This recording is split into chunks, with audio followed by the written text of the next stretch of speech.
Praise the lord. చేరొచ్చిన మీకు అందరికీ ప్రభువైన యేసుక్రీస్తు శుభాలు తెలియజేస్తున్నాను. ఈ దినము కొరకు ఏర్పాటు చేయబడిన లేఖన భాగము అపోస్తల కార్యములు 18వ అధ్యాయము 1వ వచనం.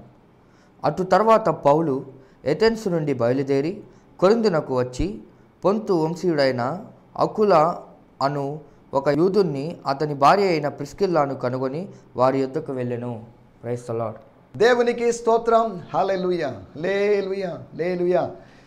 క్రీస్తునందున్న ప్రియ సహోదరి సహోదరులారా, శాంతి టీవీలో ప్రసారం అవుతున్నటువంటి ఆయన హెచ్చవలసి ఉన్నది, హీ మస్ట్ ఇంక్రీజ్ అనేటువంటి కార్యక్రమ వీక్షకులారా, అనుదిన వీక్షకులారా, అప్పుడప్పుడు వీక్షకులారా, లేకపోతే మొట్టమొదటిసారి వీక్షిస్తున్న వారులారా, వీక్షిస్తున్న దేవజనులారా, స్త్రీలారా, పురుషులారా, యవన బిడ్డలారా, చిన్న బిడ్డలారా, మీ అందరికీ నా హృదయపు లోతులో నుంచి ప్రత్యేకమైన వందనాలు, శుభాలు తెలియజేస్తున్నాను. ఇది మన ఛానల్, ఇది మన కార్యక్రమం. మన దేవుని మాటలు మనం వినబోతున్నాం. మీ సహోదరునిగా, మీ కుటుంబ సభ్యునిగా మీతో కొన్ని విషయాలు, ఆత్మ సంబంధమైన విషయాలు పంచుకోవడానికి దేవుడు నాకు ఇచ్చిన మంచి అవకాశాన్ని బట్టి దేవుని స్తుతిస్తున్నాను. దేవుని స్తోత్రం. హల్లెలూయా. పిల్లలు ఎగ్జామ్స్ అన్ని చక్కగా రాసి ముగించారని నేను భావించి ప్రభువుని స్తుతిస్తున్నాను. ఇంకా కొన్ని ఎగ్జామ్స్ పెండింగ్లో ఉన్నాయి. కొంతమంది పిల్లలు ఎగ్జామ్స్ రాయవలసిన వారుగా ఉన్నారు. రాసినటువంటి పిల్లలకి దేవుడు మంచి ఉత్తీర్ణతను అనుగ్రహించినట్లుగా మనం ప్రార్థనలో ముందుకు సాగుదాం. సమయంలో ప్రార్థన చేసుకుందాం. ప్రార్థన చేసుకొని కార్యక్రమంలో ముందుకు సాగుదాం. ప్రార్థించేటప్పుడు దయచేసి నాతో సహకరించాల్సిందిగా, స్తుతులు చెప్తూ మీరు ఏకీభవించాల్సిందిగా కోరుతున్నాం. ప్రార్థన చివరన ఆమెనని మీరు పలకాల్సిందిగా కోరుతున్నాం. మీరు పలుకుతున్నారో లేదో నాకు తెలియదు, కానీ స్వర్గములోని దేవుడు వింటున్నాడు అనే సంగతిని మీకు జ్ఞాపకం చేస్తున్నాను. ప్రార్థన చేసుకుందాం. పరిశుద్ధమైన దేవా, మీకు వందనాలు చెల్లిస్తున్నాం. యేసు అనేటువంటి దివ్య నామాన్ని ఆశ్రయించి, యేసు అనేటువంటి అమూల్యమైన నామం దగ్గరికి మేము వచ్చాం. ఈ యేసు అనేటువంటి పరిశుద్ధ నామము బలమైన దుర్గం. ఈ దుర్గంలో ప్రభువా, నీ రక్తము చేత కడగబడిన నీతిమంతులుగా మేము వచ్చి సురక్షితంగా ఉంటున్నాం. యెహోషువ కాలములోని ఆశ్రయపురాల కన్నా ఎక్కువైనటువంటి భద్రత మాకు మీలో దొరుకుతుంది. అందును బట్టి మీకు వందనం చేస్తున్నాం. మీరు మమ్మల్ని రక్షించుకున్న విధానం కొరకే మీకు వందనాలు. లోకంలో నుంచి, శాపములో నుంచి, పాపంలో నుంచి మీరు మమ్మల్ని రక్షించుకున్నందుకు మీకు వందనం చేస్తున్నాం. చీకటిలోంచి ఆశ్చర్యకరమైన వెలుగులోకి మీరు మమ్మల్ని నడిపించేందుకు మీకు వందనాలు చెల్లిస్తున్నాం. మా రక్షణ కొరకే నీకు స్తోత్రాలు చెల్లిస్తున్నాం. మాకిచ్చిన రక్షణ నిశ్చయిత, రక్షణ ఆనందాన్ని బట్టి నేను స్తుతిస్తున్నాం ప్రభువా. ఇటువంటి అనుభవాలు, రక్షణ నిశ్చయిత, రక్షణ ఆనందము లేని వారి కొరకు మేము ప్రార్థన చేస్తున్నాం. వారి జీవితాల్లో గొప్ప కార్యము జరిగించండి. వారికి ఇటువంటి అండర్స్టాండింగ్, రియలైజేషన్ మీరు కలుగు చేయమని అడుగుతున్నాం. తండ్రి, మీకు వందనం చేస్తున్నాం. మమ్మల్ని ప్రత్యేకపరచుకొని, ఇప్పుడు కాదు కానీ, మేము పుట్టిన తర్వాత కాదు కానీ, మేము రక్షింపబడిన తర్వాత కాదు కానీ, మేము రక్షింపబడడానికి ముందుగా, మేము పుట్టకడానికి ముందుగానే, జగత్తుకు పునాది వేయబడక ముందుగానే మీరు మమ్మల్ని ఏర్పాటు చేసుకున్నందుకు మీకు వందనం చేస్తున్నాం. ఆ ఏర్పాటును గురించి మీ దాసుడైన పౌలు గారి ద్వారా మీరు మాకు తెలియజేసినందుకు, మా కన్నులు తెరిపించినందుకు మీకు వందనాలు చెల్లిస్తున్నాం. మేము ఏర్పాటు చేయబడిన వారం కాదు అని అనుకుంటున్న సమయంలో జగత్తుకు పునాది వేయబడక ముందే అని మీరు చెప్పారే, ఆ అద్భుతమైనటువంటి సంకల్పాన్ని బట్టి మిమ్మల్ని స్తుతిస్తున్నాం. మమ్మల్ని ఏర్పరచుకొని, మమ్మల్ని పిలిచి, మమ్మల్ని నీతిమంతులుగా తీర్చి, మమ్మల్ని ప్రత్యేకపరిచి, మమ్మల్ని మహిమపరచబోతున్నందుకు మీకు వందనం చేస్తున్నాం. ఈ సమయంలో సకల పరిశుద్ధుల కొరకు, సార్వత్రిక సంఘము కొరకై మీకు వందనాలు చెల్లిస్తున్నాం. ఎగ్జామ్స్ రాసినటువంటి మా యవన బిడ్డల కొరకు ప్రార్థన చేస్తున్నాం. వారికి మంచి రిజల్ట్స్ అనుగ్రహించండి. వారు చక్కటి రిజల్ట్స్ ద్వారా మీ నామాన్ని మహిమపరచగలటూ సాయం చేయండి. తండ్రి, మీకు వందనాలు చెల్లిస్తున్నాం. ఈ సమయంలో మీ మాటలు మేము వినబోతున్నాం. మీ మాటలు మేము వింటున్నాం. విని తద్వారా మేము ఎంతగానో దీవించబడాలి. ఈ మాటలు మా ఆత్మ పరిశీలనకు ప్రయోజనకరంగా ఉండినట్లుగా, మా ఆత్మీయ క్షేమాభివృద్ధి కలిగించినట్లుగా, మమ్మల్ని పురికొల్పునట్లుగా, ప్రోత్సహించినట్లుగా, మీతో కలిసి చేస్తున్న నడకలో, మీతో కలిసి సాగిస్తున్నట్టు పయనంలో మేము ముందుకు సాగేటట్టుగా, ఇంకా మరింత దూసుకొని పోయేటట్టుగా, పక్షిరాజు రెక్కలు చాపి ఎగురున్నట్లుగా ఎగిరేటువంటి అనుభవంలో మీరు మమ్మల్ని తీసుకుని వెళ్ళమని కోరుకుంటున్నాం. దేవా, మీకు వందనాలు చేయిస్తున్నాం. శాంతి టీవీ కొరకు, శాంతి టీవీ బృందమంతటి కొరకై మీకు వందనం చేయిస్తూ, ఇదనము మీ ప్రజలతో మీరు మాట్లాడబోతున్నందుకు మీకు వందనం చేస్తూ, మా ప్రియులలో ఎవరైనా అనారోగ్యంతో ఉన్నట్లయితే వారిని మీరు దర్శించండి. ఏ సునాములో సంపూర్ణమైన స్వస్థతను మీరు అనుగ్రహించమని అడుగుకుంటున్నాం. తండ్రి, మీరు అట్టే గొప్ప కార్యం చేయబోతున్నందుకు మీకు వందనం చేయిస్తున్నా. పిల్లల రొట్టె అయినటువంటి చిల్డ్రన్స్ బ్రెడ్ అయినటువంటి హీలింగ్ని మేము అనుభవించబోతున్నందుకు మీకు వందనం చేస్తున్నాం. మా శరీరం బలహీనమే, రోగగ్రస్త ప్రపంచంలో మేము ఉన్నాం, మేము మరణమునకు లోనుకు శరీరంలో ఉన్నాం. అయినప్పటికీ కూడా దైవికమైన స్వస్థతో ముందుకు సాగడానికి మీరు ఏర్పాటు చేసిన విధానం కొరకై మీకు వందనం చేస్తూ, పెద్దలైన వారి కొరకై మీకు వందనం చేస్తూ, వారి వార్ధక్యంలో వారితో కూడా ఉండండి ప్రభా. వారిని మీరు దర్శించి బలపరిచి మీరు చేయమని అడుగుకుంటూ, మీ దాసుడు బలహీనుడు, మీ దాసుని మీరు జ్ఞాపకం చేసుకోమని యేసుక్రీస్తు నామములోనే ప్రార్థించి కార్యక్రమాన్ని ఆరంభిస్తున్నాం మా పరలోకపు తండ్రి. Amen, amen, amen. దేవునికి స్తోత్రం. మరొక పర్యాయం మీకు అందరికీ ప్రత్యేకమైన వందనాలండి. మీకు, మీ కుటుంబ సభ్యులకి Gideon machine church GMC Shantinagar Nellore మరియు గిడియోన్ ఫెలోషిప్ ఇంటర్నేషనల్ GFI అనేటువంటి సహవాసం మీకు శుభాలు, వందనాలు తెలియజేస్తున్నారు. దేవుని స్తోత్రం. హల్లెలూయా. రండి, ఈ సమయంలో మన దేవుని వాక్యాన్ని ధ్యానించుకుందాం. నిన్నటి ఎపిసోడ్లో ఉదాసీన వైఖరి, ఒక టేక్ ఇట్ ఈజీ పాలసీ, లేదు అంటే నెవర్ మైండ్ అనేటువంటి తత్వం, లేదు అంటే రిలక్టెంట్ నేచర్ గురించి మనం మాట్లాడుకున్నాం. నిర్విచారంగా ఉన్నటువంటి స్థితి, టెన్షన్ లేకుండా, కలవరం లేకుండా ఉన్నటువంటి స్థితి, దిగులు లేని మానవులుగా ఉండేటువంటి స్థితి, దాని గురించి మనం ఆలోచించాం. పౌలు గారి జీవితంలో కొన్ని అనుభవాలు, మన జీవితంలో కూడా టేక్ ఇట్ ఈజీ పాలసీ ఉండాలి.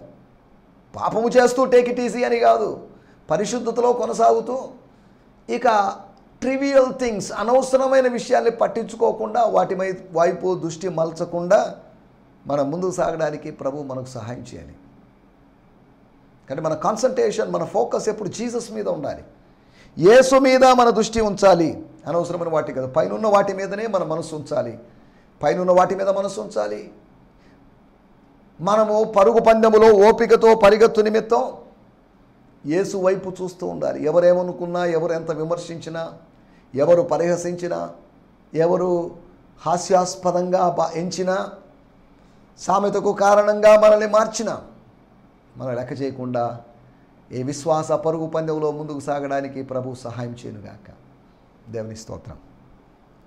నిన్నటి ఎపిసోడ్లో మనం ఆలోచించాం, ఒక సందర్భంలో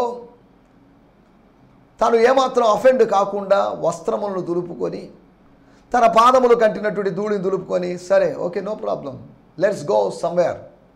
ఇప్పుడు ఎక్కడ చేయాలబ్బా, మేము ఇంతకుముందు ఇటువంటి ఇన్సిడెంట్ మేము ఊహించలేదే, ఇమాజిన్ చేయలేదే, ఎక్స్పెక్ట్ చేయలేదే, ఎక్కడికి వెళ్ళగలం, సరే ఇక్కడే ఉంటాం, వీళ్ళ మధ్యలోనే ఉంటాం, ఈ ఆర్గ్యుమెంట్లు కొనసాగేటట్లు చేద్దాం అని పౌలు అనుకోలేదు. అక్కడ ద్వారము మూయబడినట్లుగా పౌలు భావించాడు. అదే సమయంలో మరొక ద్వారం తన కొరకు తెరవబడినట్లుగా గుర్తించాడు. మన కోసం ఎప్పుడు ఒక ద్వారం తెరవబడుతుంది. కొన్ని ద్వారాలు మనం ప్రవేశించబోతున్నప్పుడు మూయబడతాయేమో, కానీ మన కొరకు ముందుగా కొన్ని ద్వారాలు తెరవబడతాయనే సంగతి మనం మర్చిపోకూడదు. As we are going forward, go forth, some doors may be shuttered, some doors were not open, but still few doors or one door would be open for you. నీ ఎదుట నేను ఒక ద్వారమును తెరిచి ఉన్నాను అని ప్రకటన గ్రంథం 3వ అధ్యాయంలో చూస్తున్నాం. మన ఎదుట ఒక ద్వారాన్ని తెరిచి ఉన్నాడు. Let us enter into that open door. ద్వారము తెరవబడింది అంటే ఆ ద్వారము ఒక గదిలోకి మనల్ని ప్రవేశపెడుతుంది, ఒక అనుభవంలోకి ప్రవేశపెడుతుంది. కాబట్టి సేవానుభవంలో మనం ప్రవేశించినట్లుగా కొన్ని ద్వారాలు తెరవబడాలి. అతను దుమ్ము దులుపుకొని పట్టించుకోకుండా, కొడితే కొట్టారులే, లేకపోతే తిడితే తిట్టారులే, అడ్డుకుంటే అడ్డుకున్నారులే, విమర్శిస్తే విమర్శించారులే, డిస్టర్బ్ చేస్తే చేశారులే అనుకొని తాను అలా ప్రవర్తించాడని. రెండవదిగా ఆయన రాళ్లతో కొట్టబడినప్పుడు హీఈస్ ఆల్మోస్ట్ డెడ్, ఇక అయిపోయాడు, అతని చాప్టర్ క్లోజ్ అయిపోయింది. Paul is no more, RIP Paul అని అనుకుంటున్నటువంటి శిష్యులు తొందరపడకుండా ఉండాల్సింది, ఇంకా కొన్ని రోజులు ఉండాల్సింది. ఆయన కాదు, మేము చనిపోయి ఉండాల్సింది. అందరూ చనిపోయాడు అనుకున్నారు. కానీ యేసు యొక్క పునరుత్థానపు శక్తి అతని శరీరములో, బలహీన శరీరంలో, గాయపడిన శరీరంలో, రక్తసిక్తమైనటువంటి శరీరంలో ప్రవేశించింది. లేచాడు, దిగ్గున లేచాడు.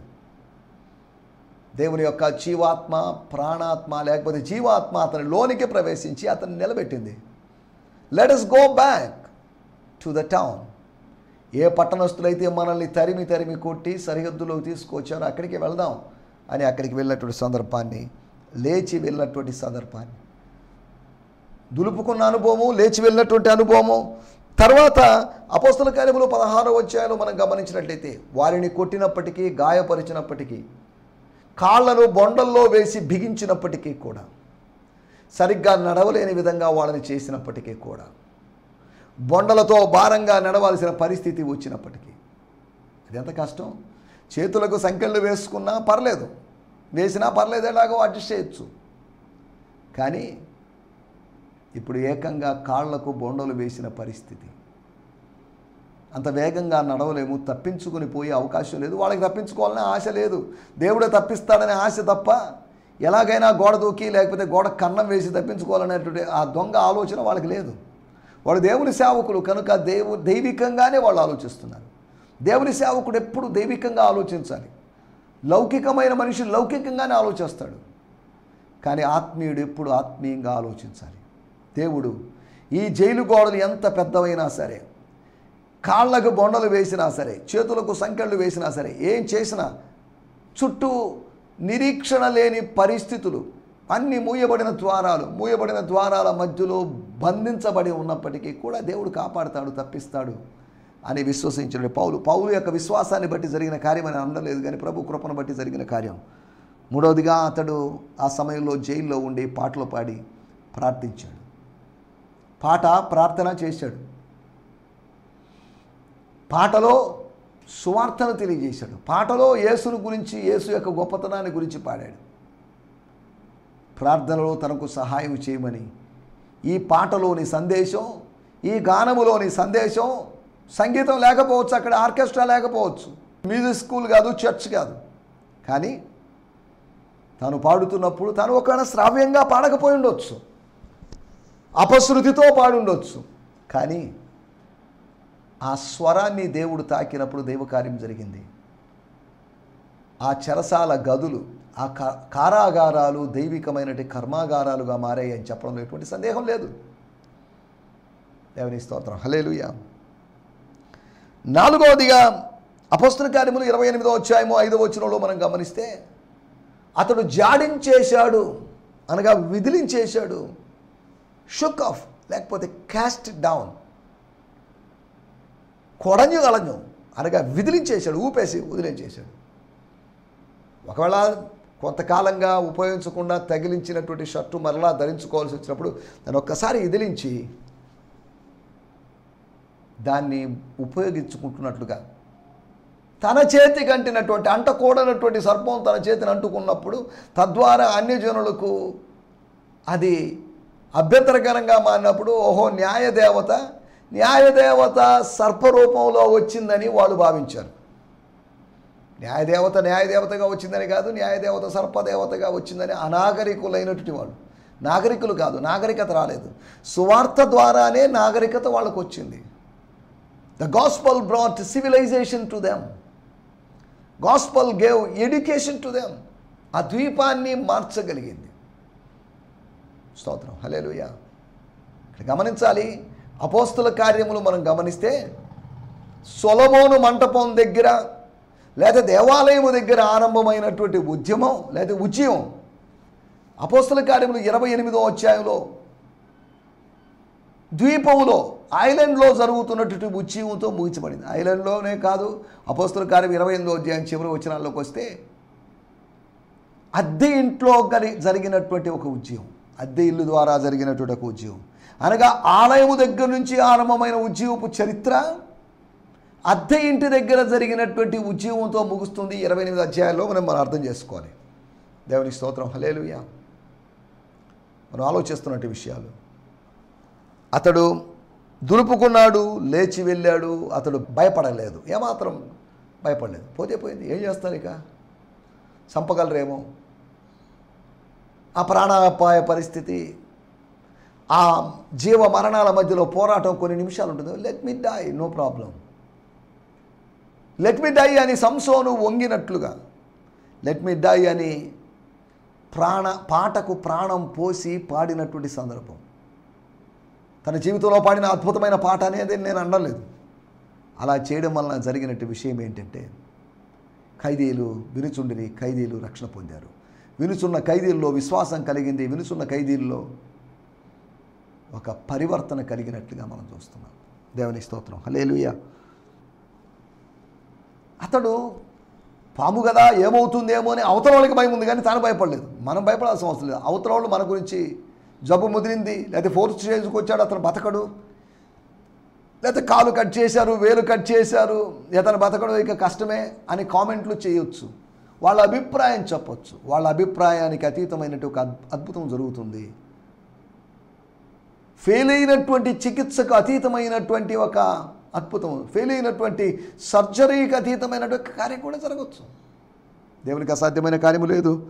కనుక అతడు జాడించి వేశాడని మనం కూడా అటువంటి ధోరణిలో ఉండాలని మనము నిన్నటి ఎపిసోడ్లో మనం ఆలోచించున్నాం. రండి, మన ఈ దిన ధ్యాన నిమిత్తమై అపోస్తుల కార్యములు 18వ అధ్యాయము 1వ వచనం. అటు తర్వాత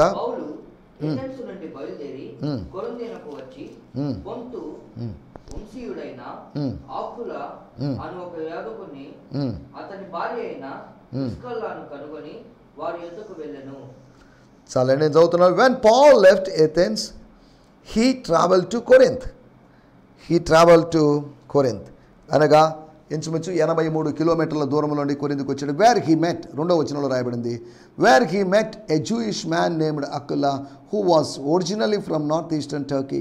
He and his wife Priscilla had recently immigrated from Italy to Corinth because Emperor Claudius had expelled all the Jews from Rome. మనము ఎంత చదవడం లేదు, కానీ మనం ఒక్క మాట మాత్రమే చదువుతున్నాం. అటు తర్వాత పౌలు ఏథెన్స్ నుండి బయలుదేరి కొరింథుకు వచ్చిన, అదే మొట్టమొదటి వచనంలోనే మన ఇంగ్లీష్ బైబిల్లో ఉంది, కానీ తెలుగు బైబిల్లో పొంతు వంశీయుడైన అకులా అను ఒక యూదుని అతని భార్య అయిన ప్రిస్కిల్లను కనుక్కొని వారి వద్దకు వెళ్ళాను.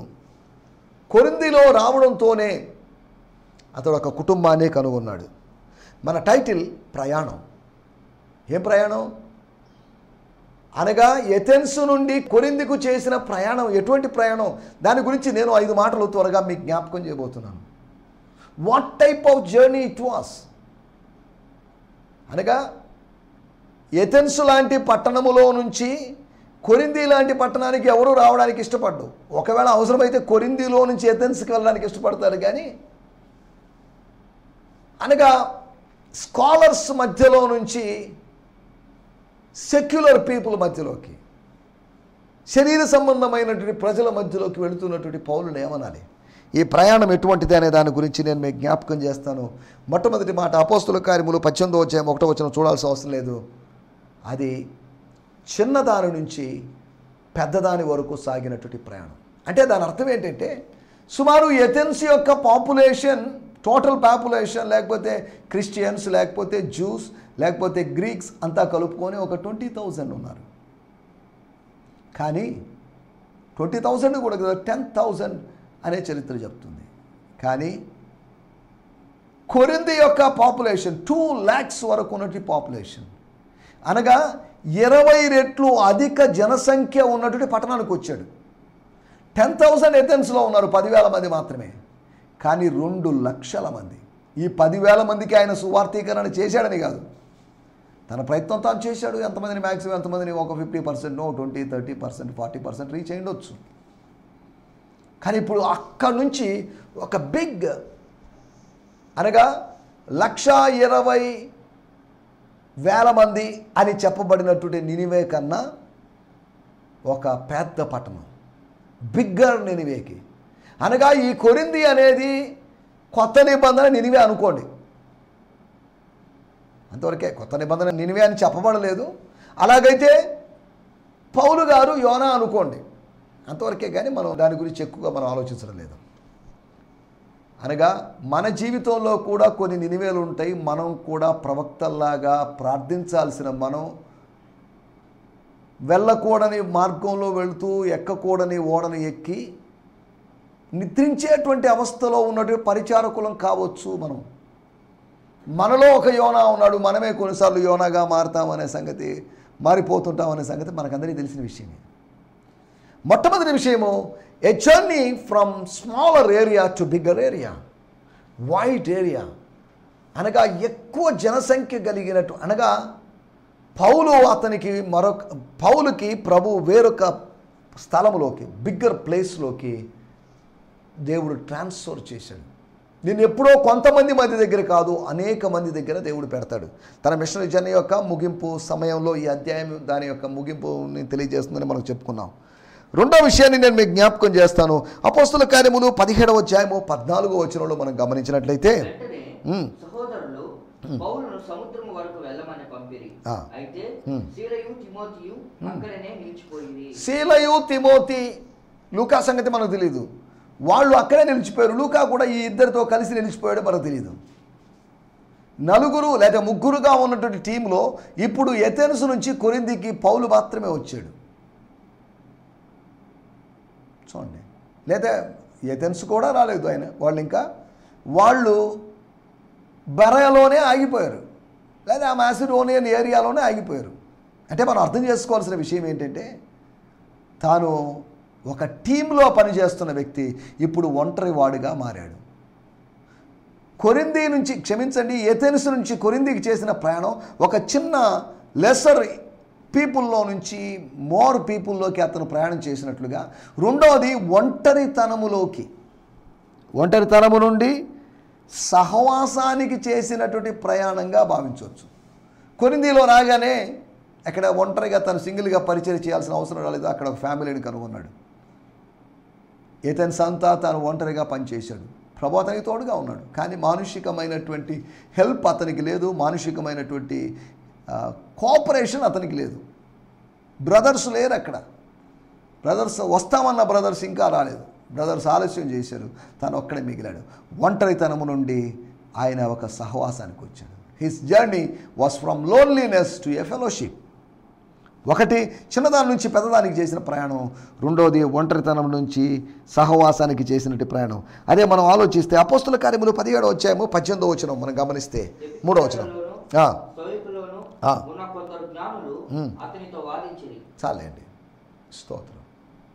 అక్కడ రాయబడింది ఎపిక్యూరియన్స్ అనబడినటువంటి వాళ్ళు, స్టోయిక్స్ అనేటువంటి వాళ్ళు, రెండు విధాలైనటువంటి జ్ఞానులు, ఫిలాసఫర్స్.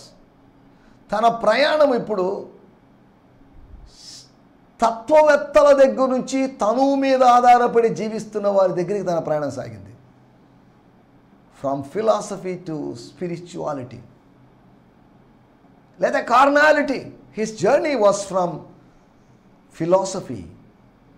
ఫిలాసఫీ అంటున్నప్పుడు మాట దాని అర్థం తత్వశాస్త్రం అని కాదు, కానీ దాని అర్థం ఏంటి అంటే, ఫిలో అంటే జ్ఞానం, సోఫియా అంటే జ్ఞానం, ఫిలో అంటే ప్రేమించడం, అనగా జ్ఞానాన్ని ప్రేమించేటువంటి తత్వవేత్త లేకపోతే తత్వవాదం అంటే, తత్వశాస్త్రం అంటే. అదే సమయంలో సైకాలజీ అని అంటున్నప్పుడు కూడా ఆ మాట తప్పే. సైకాలజీ అంటున్నప్పుడు మనస్తత్వ శాస్త్రం అనేది కాదు, సైకే అంటున్నప్పుడు అది లోపల ఉన్నటువంటి అంతరాత్మను సూచిస్తుంది, మనసును సూచించడం లేదు. అనగా దాని అర్థం సైకాలజీ అంటున్నప్పుడు it's a science of soul. అది రిలీజియన్ చేయాల్సిన పని చేయాలి, కానీ అది మనస్సుతోనే డీలింగ్ పెట్టుకొని ఉంది సైకాలజీ. అనగా సైకాలజీ అయినా ఫిలాసఫీ అయినా ఆ పదాలకు తగ్గట్టుగా లేదా అర్థాలకు తగ్గట్టుగా అవి పనిచేయడం లేదు. పేరు ఒకటి, విధానం ఒకటి, పేరు ఒకటి, పని ఒకటి అన్నట్టుగా ఉన్న ఈ రెండు శాస్త్రాల సంగతి అని చెప్పడానికి చెప్పాను నేను. సరే, వాటిలోకి వెళ్ళలేదు. ఏదేమైనప్పటికీ మూడోది తత్వజ్ఞానము నుంచి తనువు తత్వంలోకి కొనసాగుతున్నటువంటి విధానం. తనువు తత్వం అంటే ఫ్లెష్లీ నేచర్, కార్నీ నేచర్, అనగా నామకార్థ స్థితి. నామకార్థ యూదులు ఉన్నారు, నామకార్థ క్రైస్తవులు ఉన్నారు. ఆ పట్టణంలోకి పౌలు గారు ప్రయాణం చేశారు. ఒక ప్రయాణాన్ని గురించి మనం ఆలోచిస్తున్నాం, సింపుల్ మాట మనం ఆలోచిస్తున్నాం. ఎథెన్స్ నుంచి కొరింథీకి సాగిన ప్రయాణం ఎట్టిది? చిన్నదాని నుంచి పెద్దదానికి సాగిన ప్రయాణమని, రెండోది ఒంటరితనం నుంచి సహవాసానికి సాగినట్టు ప్రయాణమని, మూడోది తత్వజ్ఞానము నుంచి తనువు తత్వంలోకి అనగా శరీర తత్వంలోకి సాగుతున్న ప్రయాణమని, నాలుగోదిగా మనం గమనించినట్టయితే అపోస్తుల కార్యములు 17వ అధ్యాయము 22వ వచనం.